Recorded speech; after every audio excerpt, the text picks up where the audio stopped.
So I'm part of a Bible study group where I've been in it for so long that at this point I'm a leader, and I've been a leader for a while now.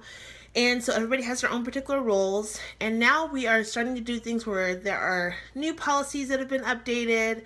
There's been some shifts in our leadership. So the person that runs our particular group, we have a new person, and then we're getting like another new person. But there are change is good. That's totally fine. And I've been pretty much okay with the change. But there have just been certain things that have gone on within the group where I've gotten more comfortable with talking up for myself and kind of addressing issues. And so I've been doing that. But the problem is that I feel like either they're not listening, or maybe they act like they're listening, or they're not really taking what I'm saying into consideration.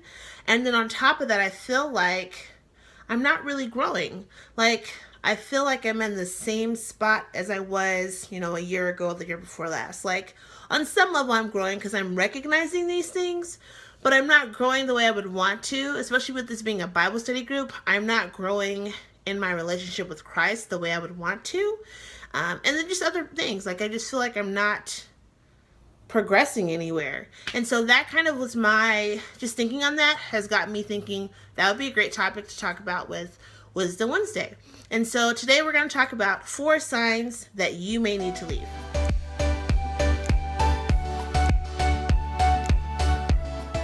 Okay, so number 1, as far as 4 signs that you would need to leave, is that you're not happy. And I know for myself, I'm not really happy. Like, we're going to go through things, we're going to have our own particular struggles, whatever those situations are.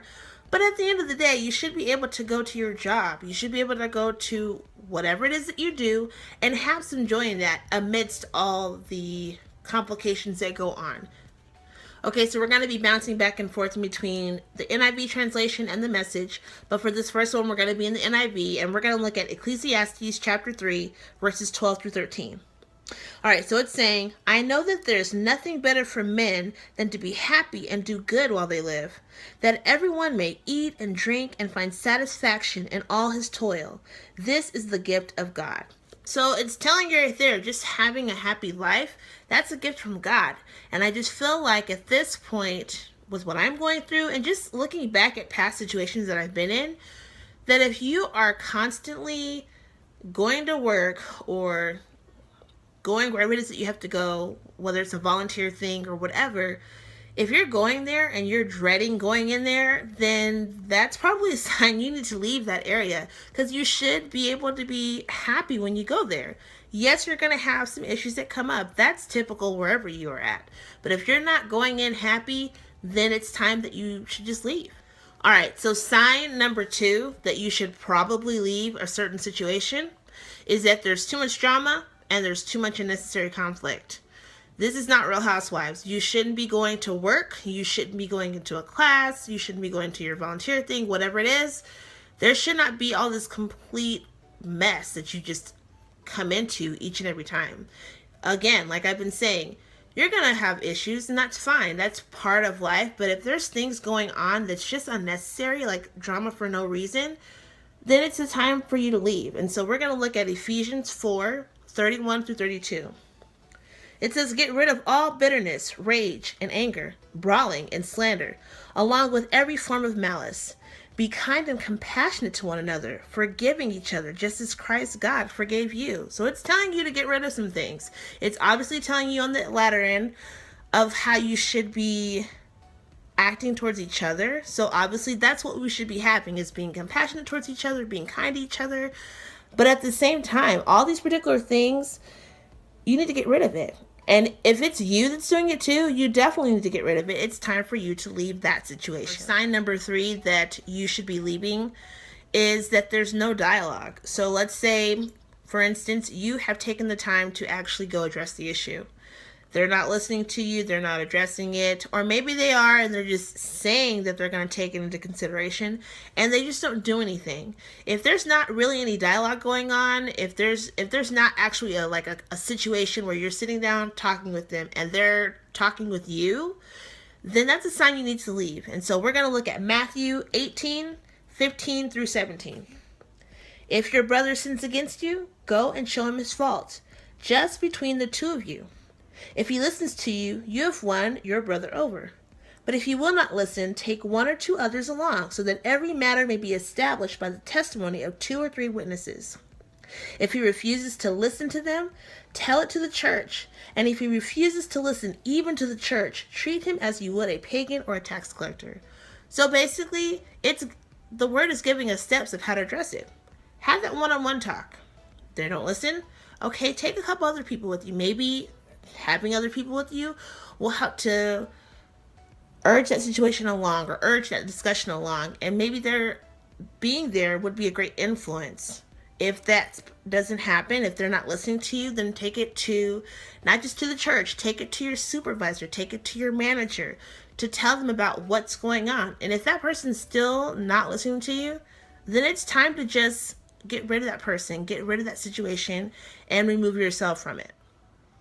Okay, so sign number 4 that it's time for you to leave a situation is that you're not growing. And so we're going to go ahead and get right into the scripture. We're going to read from the Message translation, and we're going to read from 1 Peter 2:2-3.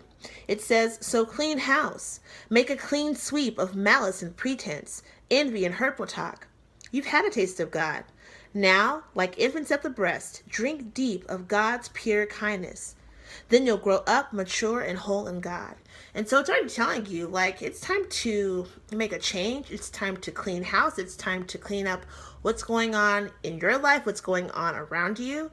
And because of wherever it is that you're getting your nourishment from, wherever it is that you're learning from all of that, you have a taste of God. You have a taste of what that learning feels like, and you are being able to grow. And in doing that, if that's a constant thing, then you should be able to grow and mature. But if there's something in there that's stunting that growth, then it's time for you to leave. It's time for you to clean house. All right, so I have one final verse for you guys, kind of more of a, I guess, like a theme verse or just something to just remind you of just today's topic. It's 1 Corinthians 15:33. "Do not be misled. Bad company corrupts good character." So in general, for me, just what I'm taking from this verse is anything that's bad, anything that's a negative, it's going to corrupt good character. It's going to corrupt your good character. Whatever it is that you're working towards to just have a good character, to be a good person, to be a good person in Christ. The bad company that you keep, the bad influences, whatever those are, don't be misled by that, because it's going to corrupt who you are and who you're trying to be.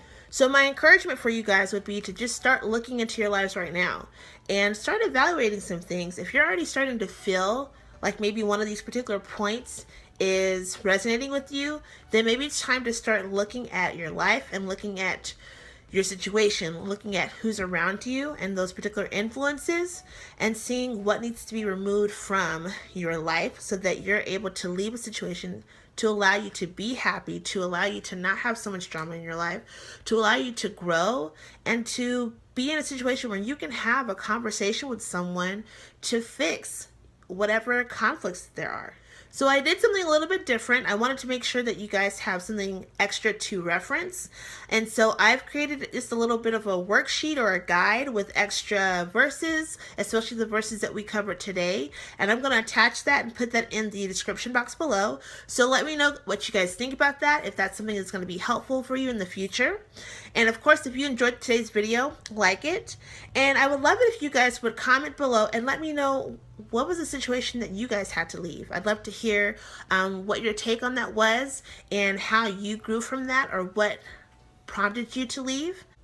I look forward to you guys seeing the next video. So I will see you guys next week. Until then, bye.